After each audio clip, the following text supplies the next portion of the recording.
And one.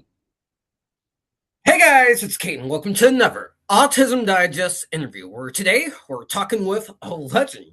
You might know him as the voice and puppeteer of Bear from Bear in the Big Blue House if you grew up in the 2000s. And he is now developing a show specifically for autistic families. He is the amazing Noel MacNeal. Thanks for coming on, Noel. Thank you for having me. Hi, everybody.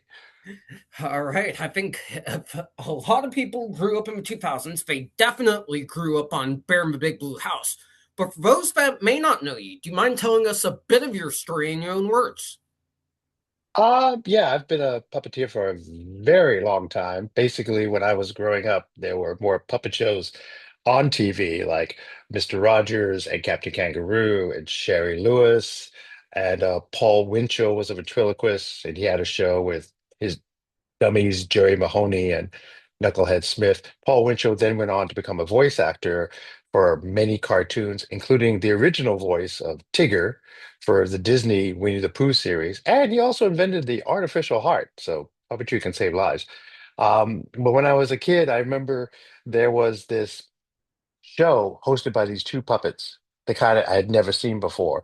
One had a head like a football, the other had a head like a banana. And the names were Ernie and Bert. And they were talking about a brand new show coming on called Sesame Street. And I watched Sesame Street and I loved the Muppets. That's pretty much the only reason why I watched Sesame Street, because I knew the alphabet.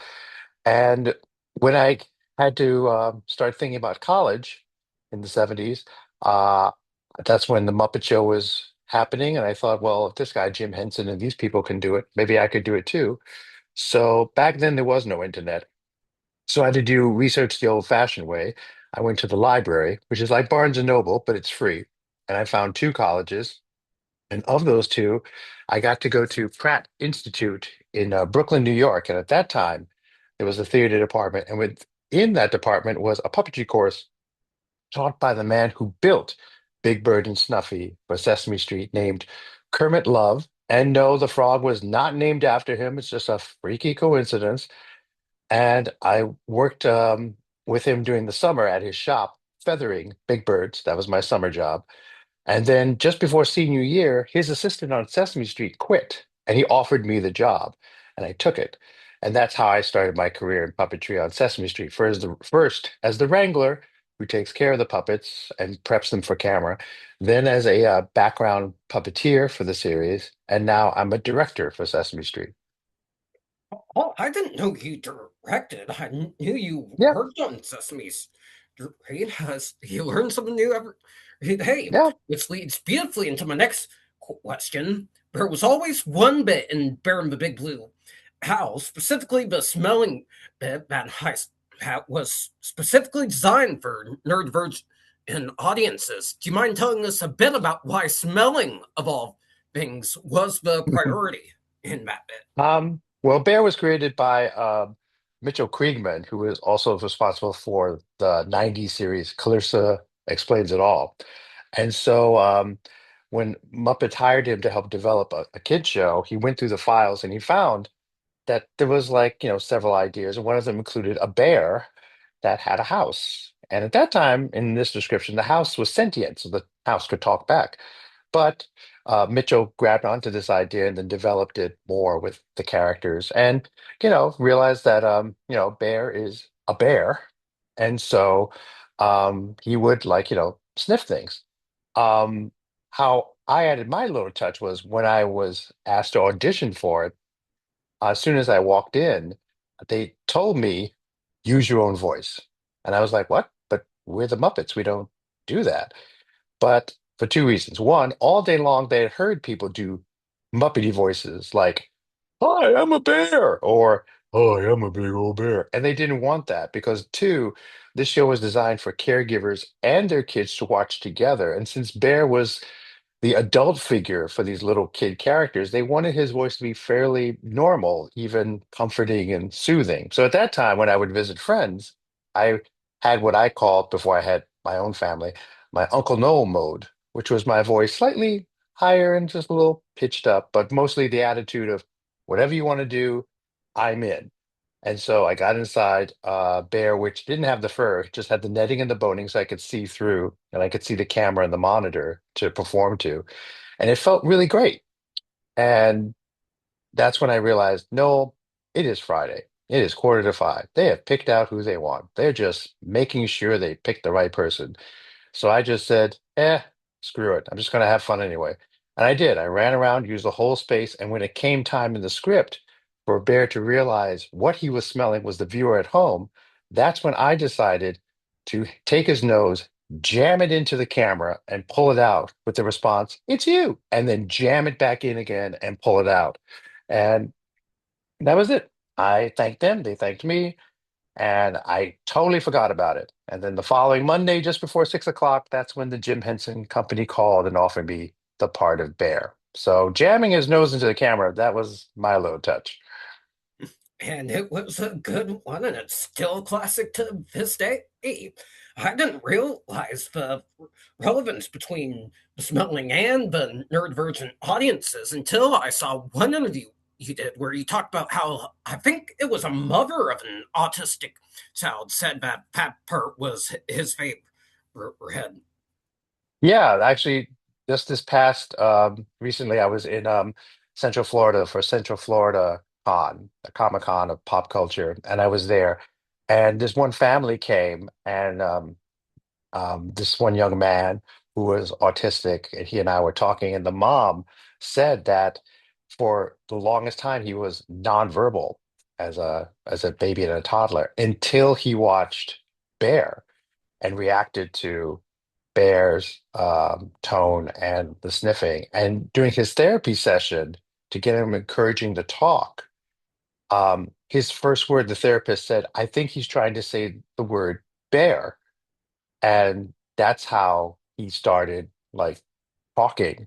So yeah, Bear and the friends were very comforting, and still glad that he's a nice memory for so many families and individuals, and so many of the kids who grew up with Bear are now introducing their kids uh, to Bear. So we're pretty proud that it's such a timeless little show. I am too, and I'm 21 years old. I only grew up with Bear when I was like 4. It's still a timeless classic, which leads to my next question. In today's era, how can children's media better represent neurodivergent individuals in a way children understand? Well, that's good. I mean, for instance, on Sesame Street, we have Julia, and Julia's character, a Muppet, who is autistic, and that is to raise awareness that there are people like Julia in the world, possibly in your neighborhood, possibly your neighbor, um, who is different, but you can still have fun with them. You can still play games with them. You can still communicate with them. So Julia is all about raising awareness that there are people who are different, but different is fine. Different is wonderful. You get a different perspective when you're different. Um, and there have been other shows that have also been trying to do that as well. Actually, it's funny how I guess unintentionally this the movie series, The Guardians of the Galaxy. Um, like there's Groot and there's Star Lords, but there's the one character um, um, uh, who takes everything literally, and so many autistic and spectrum people have identified with with this character, and so it's really interesting how so many people see and try and find representation in so many like characters. Um, with the show I'm trying to develop, the Show Me Show, it'll take the same tone as Bear. It'll be very gentle, won't be in your face. I have videos right now online on my YouTube channel, the Show Me Show, just to give a little taste of it. And hopefully, fingers crossed, this year we'll be able to do a pilot in order to start pitching it and potentially selling it to someone. I'm sure you'll definitely be able to. And you make a really good point. Representation in children's media can be as simple as people are different, they have different perspectives. There's nothing wrong with that. You just have to think of a way to approach them kindly, whether that be an ethnicity or neurodivergence or something as simple as a political opinion. And I think that's exactly what we need in the world now. Which leads to my last question. Normally, at the end of these, I ask, what does the future hold for the interviewee? But you answered that beautifully. You're developing the show me. So, Yes. apart from that, do you have any other projects in the works? Could we see a Bear in the Big Blue House revival in the future? Hey, fingers crossed. You know what? Contact Disney Plus and say, you want some bear content, some fresh bear content, even shorts. Go for it. Do it. Who knows? Um, yeah. And yeah, like I said, I've got like different things going on. That there's a new season of Sesame Street that'll be starting soon. I'm currently um, a swing puppeteer and swing voice for the plant for off Broadway's Little Shop of Horrors. And then with the Show Me Show, yeah, hopefully we'll be able to do it this year. So fingers crossed. And I'll also be doing a couple more Comic-Con appearances this year.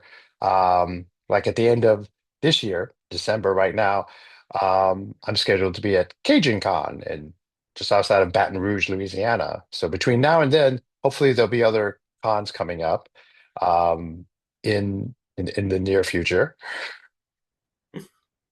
That definitely sounds like an incredible lineup for the year.